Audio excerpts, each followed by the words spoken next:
So the men of Kiriath-Jearim came to get the ark of the Lord.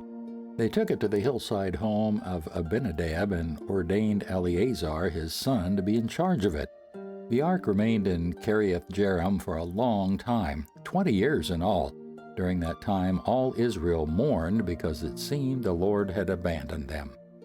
Then Samuel said to all the people of Israel, "If you want to return to the Lord with all your hearts, get rid of your foreign gods and your images of Ashtaroth.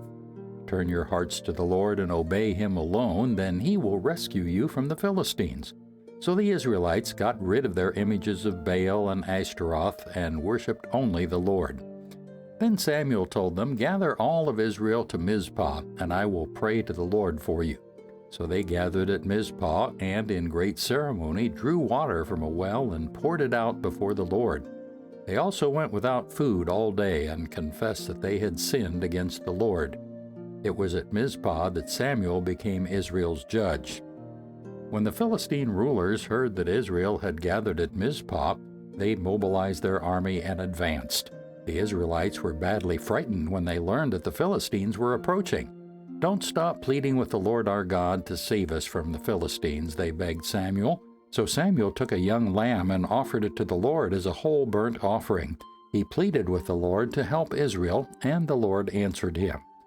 Just as Samuel was sacrificing the burnt offering, the Philistines arrived to attack Israel. But the Lord spoke with a mighty voice of thunder from heaven that day, and the Philistines were thrown into such confusion that the Israelites defeated them.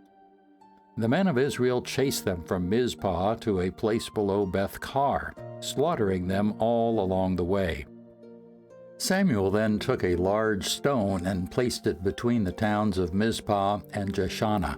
He named it Ebenezer, which means the stone of help, for he said, "Up to this point the Lord has helped us." So the Philistines were subdued and didn't invade Israel again for some time. And throughout Samuel's lifetime, the Lord's powerful hand was raised against the Philistines. The Israelite villages near Ekron and Gath that the Philistines had captured were restored to Israel, along with the rest of the territory that the Philistines had taken. And there was peace between Israel and the Amorites in those days. Samuel continued as Israel's judge for the rest of his life. Each year he traveled around, setting up his court first at Bethel, then at Gilgal, and then at Mizpah. He judged the people of Israel at each of these places. Then he would return to his home at Ramah, and he would hear cases there too. And Samuel built an altar to the Lord at Ramah.